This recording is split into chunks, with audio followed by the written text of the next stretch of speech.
मुहर्रम के जुलूस की तरफ दिलाना चाहता हूँ, जिसको कि हमारे हज़रत अली रज़ी अल्लाह के बेटे हज़रत इमाम हुसैन रज़ी अल्लाह ने शहीद होकर के हक़ और इंसाफ को बचाने का काम किया था।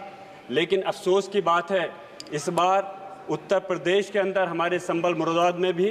कि उस जुलूस को मनाने में अड़चन पैदा की गई। एक तानाशाह आदेश जारी किया गया कि उस जुलूस को आप परंपरागत तरीके से नहीं मना सकते, और संभल मुरादाबाद अमरोहा संभल कुंदर की बिलारी असबूरी और चंदोसी के अंदर पुलिस और प्रशासनिक अधिकारियों ने जो उत्पीड़न पैदा किया, बस मैं अपनी बात को खत्म कर रहा हूँ, उन्होंने लोगों को धमका करके उसकी हाइट को कम करके उनके खिलाफ कार्रवाई की। मैं कहना चाहता हूँ अधिकारियों के खिलाफ कार्रवाई होनी चाहिए, और हम सबके धर्मों की इज्जत करते हैं। हम कावड़ यात्रा निकल रही है, हमें उससे कोई परहेज नहीं है, लेकिन मीट की महासचिव, मैं आपका बहुत मशकूर हूँ, ममनून हूँ कि आपने मुझे बोलने का मौका दिया है। मैं पार्लियामेंट के सामने वाली मस्जिद में अपने देशवासियों के लिए सेहत की दुआ करता था।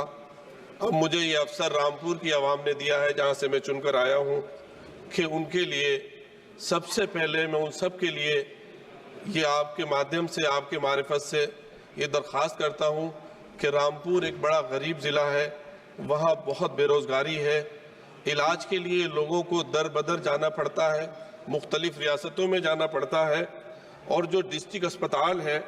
उसकी हालत इंतहाई काबिल रहम है, जिसमें डॉक्टरों और मशीनों की बेहद कमी है। मैं आपके मारिफत से जनाब वज़ीर सेहत उनसे ये दरख्वास्त करता हूँ कि वो रामपुर में एक एम्स जैसा अस्पताल, और पूरे ज़िले में कोई मेडिकल कॉलेज भी नहीं है, जिसकी वजह से दिल्ली के अस्पतालों में ज़्यादातर मरीज़ रामपुर और उसके आसपास के ज़िलों के होते हैं, और वहाँ बेहद परेशानी होती है। रोज़ाना हम बात हो रही हैं, रोज़ाना, और हम लोग सिवाय ख़त लिखने के या थोड़ा डॉक्टर भी बहुत प्रेशर में रहते हैं, वो क्या करें। इसलिए मैं आपके तवज्जुह से अपने उन इलाके और ख़ास तौर पर रामपुर ज़िले में एक ऐसा अस्पताल जो तमाम आसपास के ज़िलों के बोझ को और कैपिटल के अस्पतालों के बोझ को भी कम करे, जिसका ख्वाब माने हमारे स्वर्गीय वज़ीर आज़म जनाब अटल बिहारी वाजपेयी जी ने देखा था कि देश में एम्स की तरह के अस्पताल हों, मेडिकल कॉलेज हों। तो रामपुर में अगर आपके तवज्जुह से मोहतरम वज़ीर साहब फैसला लेंगे तो ये हम सब के लिए बहुत आपकी तरफ से, और इस देश की सबसे बड़ी जो हमारी